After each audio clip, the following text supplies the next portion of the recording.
Namaste to everyone. Dear students, today we are not approaching the Upanishads as a distinct religious text or abstract philosophy. We are approaching them as a living documents of human experience. The Upanishads ask the same question that every human society has asked. Who am I? Who are we? Where do we come from? How should we live? What is the consciousness? What is ultimate reality? How should humans live in harmony with themselves, others, and the universe? For students of anthropology, the Upanishads are especially important because they show how deep philosophy can arise from simple life words. From forests, rivers, pastoral life, and tribal communities, they teach us that knowledge does not begin in classrooms. It begins in observation, in silence, and in relationship with nature and society. As we study Upanishads today, I invite you to listen not only as a students but as careful observers of humanity itself. What you will encounter here is not just Indian philosophy but a powerful example of how human culture transforms lived experience into enduring wisdom. First, I wanted to tell you the forest, that is Aranya, as the philosophical classroom. Almost all the Upanishads originate in the Aranya, that is the forest.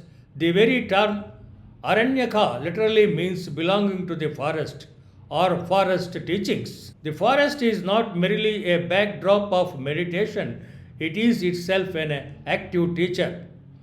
Now let us look into the forest, what it teaches for us. Silence and concentration, observation of animal behavior and ecological cycles, knowledge of plants, herbs, and medicinal resources, dependence on natural rhythms for survival, small egalitarian communities where cooperation is essential, ritual exchange with the environment, that is, offering protection and respect for living beings. These qualities closely resemble tribal societies across India, from the Baiga and the Santal in central India to the Dongriya Kond and Koya in the hills of the forest. The Aranyaka Guru and tribal elder, through different in form, share the same pedagogical environment. They teach through observation, interaction, and experience with the natural world. One of the sloka from Svetasvara Upanishad mentions like this: Rushayuhu purve santo manananaha parayanaha atmanyamrutta michanto brahma dharmani darayan. Here we see the forest seeking contemplation in close communion with the nature, forms of the structural philosophy of the tribal life itself. The forest was not passive location but an active philosophical laboratory where humans learn to understand themselves and the universe. Let's briefly look into the Vedic ritual to Upanishad sites through tribal cosmology. The philosophical roots of the Upanishads are most evident when you trace the continuity from tribal cosmology through Vedic ritual to Upanishadic insights. Tribal cosmology: spirits inhabit in hills, rivers, and trees.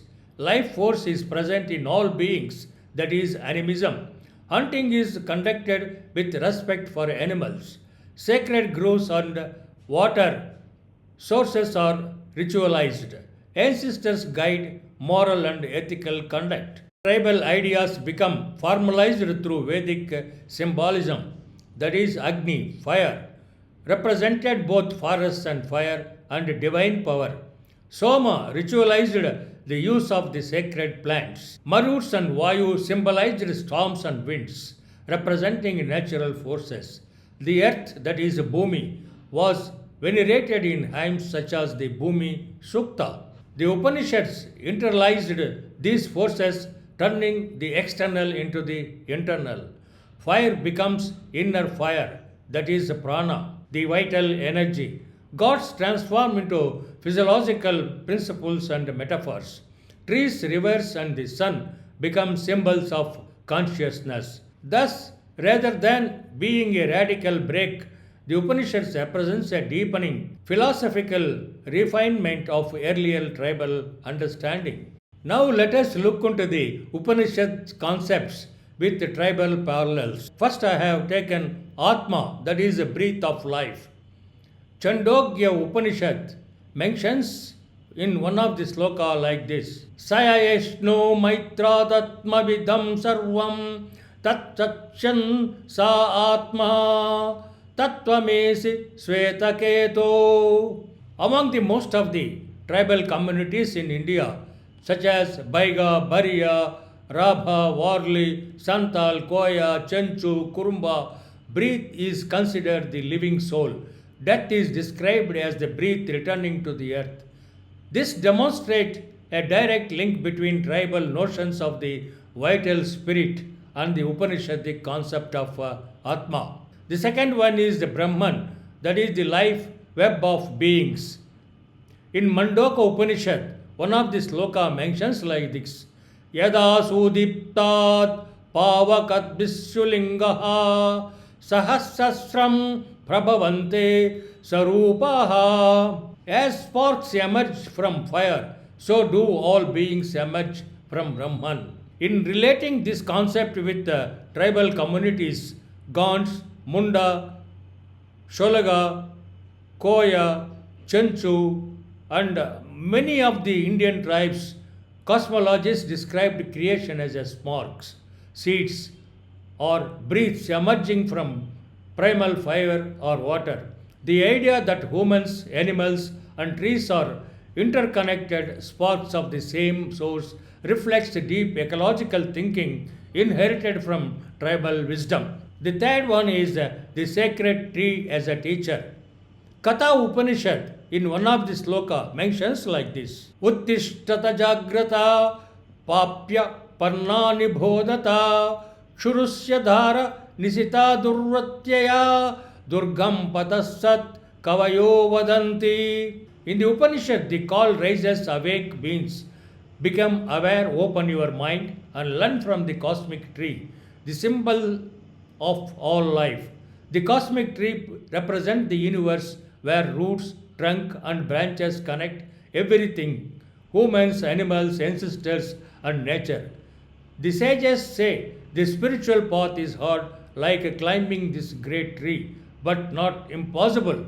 Tribal communities such as Dongriya Konda, Toda, and Baiga also treat certain trees as sacred teachers. They believe trees store ancestral wisdom, healing power, and moral lessons.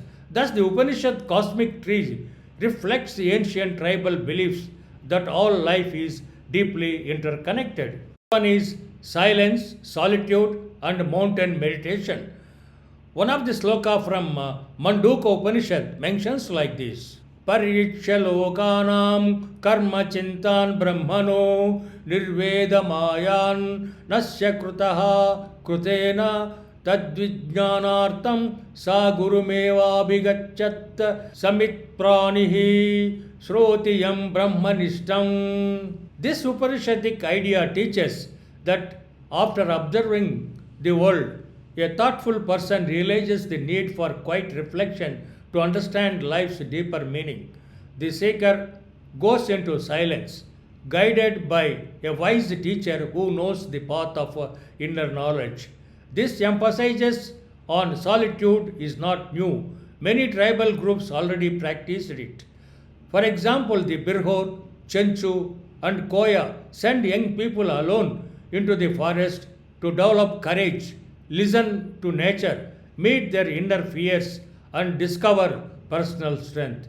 The Upanishads transform this tribal tradition of forest solitude into structured methods of mediation and spiritual learning. Brahmanda Karanyaka Upanishad mentions that one who knows the self becomes a wanderer or a seeker.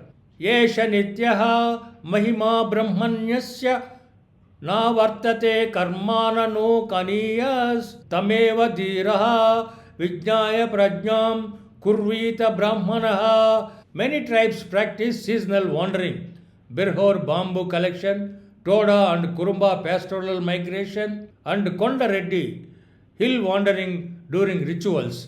Renunciation in Upanishad elevates these lifestyles into spiritual practice. Now let us look into the equality of men and women in realization. Brihada Narayanaka Upanishad mentions like this: Gargi vachaknavi yatha brahma jnatum prasna swachati yathatam uvacha yajna valkaha brahmatattvam pratipadda. This dialogue shows that spiritual inquiry and realization are not limited by gender. Gorgi, a female philosopher, fearlessly asks profound questions about the ultimate reality, that is, Brahman, and receives answer from Yajnavalkya, a renowned sage. This reflects the egalitarian nature of spiritual pursuit in ancient India. Anthropologically, many tribal societies like the Baiga, Dharia, Santal, Nayaka, and Garo spirit mediums already gave women central ritual roles. The Upanishad preserve and formalize this earlier tribal equality, showing that both men and women can seek and realize ultimate truth, emphasizing the inclusive in philosophical and spiritual life. Dear students, now let us discuss Upanishads and tribal echoes. Brihadaranyaka Upanishad, that is the great forest text, in one of the sloka mentions like this: Sano bandurasi parabrahma yatatmanaha pranadharayati. This Upanishad uses animal metaphor, that is snake, fish, bird, and emphasizes silence, breath, and sensory withdrawal. Tribal groups like Santal, Gond, and Birhor mirror these motifs in songs, myths, and forest rites. Hunters observe animal behavior, seasonal cycles, and withdraw into forests, gaining practical survival skills. The Upanishads elevate these lessons into spiritual philosophy, showing that ancient Indian philosophy grew from tribal ecological wisdom and the observation of nature.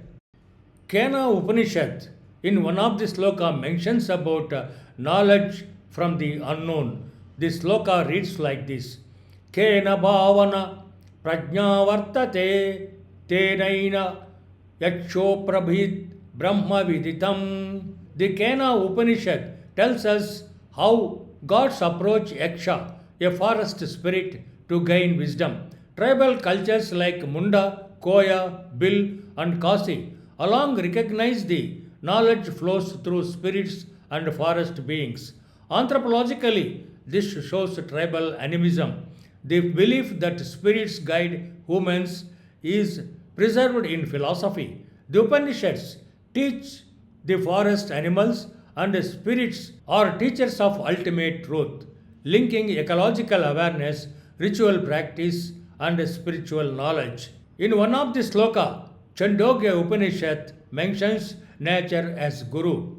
The sloka reads like this: Sahajam yomadi sarvancha durvishesham vakyatam. This sloka explains that through natural metaphors, that is, bees for cooperation, ants for endurance, rivers for cleansing, trees for generosity, and hills for protection, tribal societies teach survival ethics and survival behavior through observing nature. The Upanishads adopt these lessons philosophically, showing how ecology shapes ethics and spirituality. Students can see continuity between tribal pedagogy and Upanishadic philosophy, highlighting nature as a teacher and guide for both practical and moral knowledge. Prashana Upanishad tells us how students learn from hermit. In one of the sloka it mentions Sha Shatat Chatraha Param Prasnuntaha Pranam Cha Idiyana Cha Sapnani Cha. 6 students ask a hermit about breath, sense, dreams, sun, and life force. Central to tribal understanding, tribal adolescents observe breath as life, dreams as spirit messages, and sun and sensors for survival. The Upanishad preserve these insights into philosophical form. The Prashanna Upanishad demonstrates the structured knowledge system evolved from practical and ecological learning, making it easier for students to see how tribal experience informed early Indian philosophical inquiry. Now let us look into the methods of knowledge, tribal and Upanishadic continuity in a brief way. Observation of nature to abstraction. Hunter's careful study of animals, moon, shadows, and seasons become Upanishadic metaphysics. The second one is oral transmission to dialogue format. Stories and conversation with the elders become philosophical dialogue, that is Samaveda. Third one is sacred plants to Soma. Plants ritual become symbols of bliss and illumination. Next one is fire sacrifice to inner fire. External fire rites are internalized as prana and mediative practice. Social equality to spiritual equality. Non hierarchical tribal societies inspire Upanishadic affirmation of freedom of inquiry, women as teachers, and inclusivity of students from all backgrounds. What the Upanishads reveals about tribal societies. The Upanishads preserve memories of early hunters, that is, animal metaphors, seasonal wanderers, fire tenders, tree keepers, river dwellers, mountain ascetics, animistic awe. These show that the sages refined but not invent. These insights, philosophical sophistication grew out of simple life words. Before concluding, let us look into the Upanishads as refined tribal wisdom. When you strip away Sanskritized exterior, the Upanishads reveal forest paths, hunter passions, gathering knowledge, tribal equality, animistic awe, ecological sensitivity, oral poetry, and deep silence. The sages observed the life worlds of tribes, refined them, and transformed them into a philosophical tradition of India.